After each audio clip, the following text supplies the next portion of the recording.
Hello everyone, कैसे हैं आप सभी। स्वागत है आप सभी का आपके अपने channel study blog with Shivendra पर। आज इस वीडियो में हम सभी उन लॉ स्टूडेंट्स के लिए जो एलएलबी कर चुके हैं या एलएलबी कर रहे हैं या एलएलबी करने की सोच रहे हैं, उनके लिए खुशखबरी लेकर आए हैं। और उस खुशखबरी यह है कि यदि आप लोग अपना वकालत का सपना साकार करने की सोच रहे थे और सबसे बड़ी जो बाधा थी वो बन रही थी किसी भी स्टेट बार काउंसिल की फीस, तो यह बाधा अब 30 जुलाई 2024 से हट चुकी है। जी हाँ, बिल्कुल।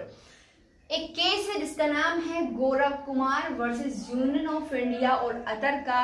इस केस में ऑनरेबल सुप्रीम कोर्ट ने जितनी भी जो स्टेट बार काउंसिल थी उनकी एडवोकेट के रूप में नॉमिनेट होने वाली जो फीस थी, उन सब फीसों से परेशान जो लॉ स्टूडेंट्स थे, उन्होंने जो रिट पिटीशन कॉन्स्टिट्यूशन के आर्टिकल 32, क्योंकि भाई आर्टिकल 32 जो खुद एक फंडामेंटल राइट है बट रक्षा करता है हमारे फंडामेंटल राइट की, क्योंकि कॉन्स्टिट्यूशन का आर्टिकल 19(1)(g) जो हमें अधिकार देता है किस चीज का, कि भाई हम अपनी मर्जी से अपना कोई भी प्रोफेशन, पैसा हो, व्यापार हो, बिजनेस हो, चूज कर सकते हैं। आप उसमें बाधा नहीं बन सकते। अब यदि फंडामेंटल राइट्स का उल्लंघन होगा तो उनके लिए रेमेडी भी तो फंडामेंटल राइट देगा, है ना। तो ये जो स्टेट बार काउंसिल की फीस जो इतनी ज्यादा थी, जिसको लेकर के हर एक स्टूडेंट, लॉ स्टूडेंट जो है अपना रजिस्ट्रेशन कराने से डरता था कि भाई कैसे कराएं, कैसे इतना सारा पैसा कलेक्ट करें, ठीक है। तो वो उनके कहीं ना कहीं फंडामेंटल राइट का वोलेशन था और जिसके चलते बहुत से स्टेट से, अलग अलग स्टेट से लॉ स्टूडेंट्स ने, ठीक है, क्या डाली, आर्टिकल 32 इंडियन कॉन्स्टिट्यूशन के अकॉर्डिंग रिट पिटीशन डाली। जिन सभी रिट पिटीशन को एक जगह कलेक्ट किया ऑनरेबल सुप्रीम कोर्ट ने और Gaurav Kumar versus Union of India और अदर के केस में अपना डिसीजन दे डाला कि भाई अब आप डरना बंद करो कि कैसे आप एडवोकेसी कर सकते हो। जिस फीस के लिए आप डरते थे उस फीस को हमने कर दिया बिल्कुल कम, और वो फीस कितनी होगी, जितनी कि आप लोग देखते थे अधिवक्ता अधिनियम 1961 के सेक्शन 24 के सबसेक्शन 1 के क्लॉज F के अंतर्गत। जी हाँ, आइए बताते हैं आगे।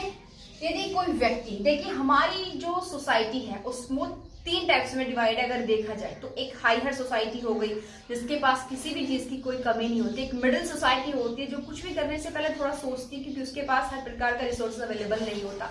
और एक होती है लोअर सोसाइटी जिसको कि थोड़ा बहुत नहीं सोचना पड़ता, बहुत सोचना पड़ता है, क्योंकि पहले तो एलएलबी जैसा प्रोफेशनल कोर्स, उसमें ही देखिए काफी पैसा लग जाता है।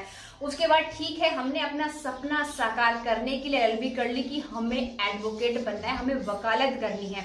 बट अब प्रॉब्लम क्या है, प्रॉब्लम है स्टेट बार काउंसिलें जो हैं उनकी बढ़ी हुई फीस, जो कि देखा जाए तो हर स्टेट की देखिए अलग अलग होती है। 16,000 से लेकर 40,000 हर स्टेट का अपना अलग अलग सिस्टम होता है, जिसमें वो लोग करते हैं कि क्या क्या फीस, देखिए हम बताते हैं वो लोग क्या कहते हैं कि क्या क्या फीस इसमें इंक्लूड होती हैं। जो देखिए पुस्तकालय निधि योगदान फीस हो गई, प्रशासन चार्ज भी हम लेंगे, वो जो पहचान पत्र देते हैं उनका भी शुल्क हो गया, प्रशिक्षण शुल्क, और बहुत से शुल्क और प्रभार जो है वो लोग यहाँ पर ऐड कर देते हैं कि इन सबको मिला जुलाकर जो है हमने इतनी जो है फीस की हुई है, ठीक है। अब यहाँ पर क्या करें, जो एक लोअर सोसाइटी का स्टूडेंट है, मिडिल सोसाइटी का जो स्टूडेंट है, वो क्या सोचेगा कि भाई इतना सारा पैसा हम कहाँ से लाए। इसका मतलब क्या है कि ठीक है भाई हम एलएलबी नहीं करें, क्योंकि एलएलबी के बाद जैसे कैसे हम एलएलबी की उसके बाद अब हम इतनी महंगी जो है स्टेट बार काउंसिल की फीस हम पे नहीं कर सकते हैं। तो क्या करना पड़ेगा, मजबूरी से अपना वो सपना जो उसने देखा था, जिसमें उसने मेहनत की थी, उसको छोड़ना पड़ेगा, ठीक है। बट अब ऐसा किसी को भी करने की जरूरत नहीं है।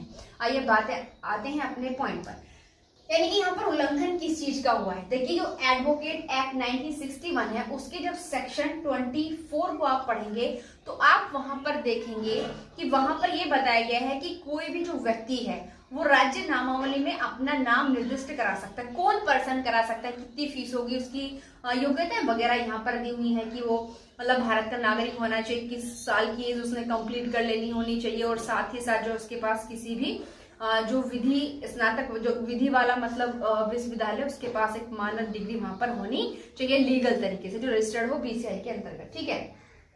अब यहाँ पर 1961 जो एडवोकेट एक्ट है इसकी धारा 24 सबसेक्शन 1 का जो क्लॉज F है, ये यहाँ पर फीस की बात करता है कि भाई जो आप एडवोकेट के रूप में रजिस्टर्ड होने के लिए जो आप फीस पे करोगे, किसको, स्टेट बार काउंसिल को, इनके स्टेट बार काउंसिल को, एसबीसी को और बार काउंसिल ऑफ इंडिया को।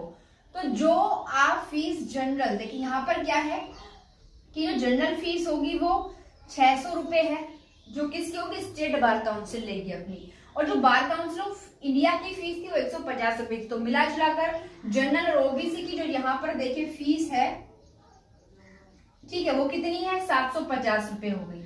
उसके बाद जो SC ST की फीस है वो अगर हम देखें स्टेट बार काउंसिल की तो 100 रुपए है, और जो बार काउंसिल ऑफ इंडिया की 25 रुपए। इस तरह से मिलजुल कर हो गई आपकी 125 रुपए। बट वसूल कितनी जा रही थी, इतनी फीस लमसम, ठीक है। क्या ये जो सभी हमने अभी आपको चार्जेस बताए हैं, ठीक है, इन सारे चार्जेस को इंक्लूड करके भाई इतनी फीस आपकी जो है बनती है। तो यहाँ पर जो है अब जो Gaurav Kumar versus Union of India और अन्य के केस में जो ऑनरेबल सुप्रीम कोर्ट ने अपना डिसीजन दिया है वो ये दिया है कि भाई जो अब एडवोकेट के रूप में नॉमिनेशन कराएंगे व्यक्ति, अपना खुद को रजिस्टर्ड कराएंगे अपने स्टेट की बार काउंसिल में, उनकी फीस होगी जनरल ओबीसी जो है स्टेट बार काउंसिल की 600 ही होगी, जैसा कि एडवोकेट एक्ट 1961 का सेक्शन 24 का सबसेक्शन 1 का क्लॉज F कहता है।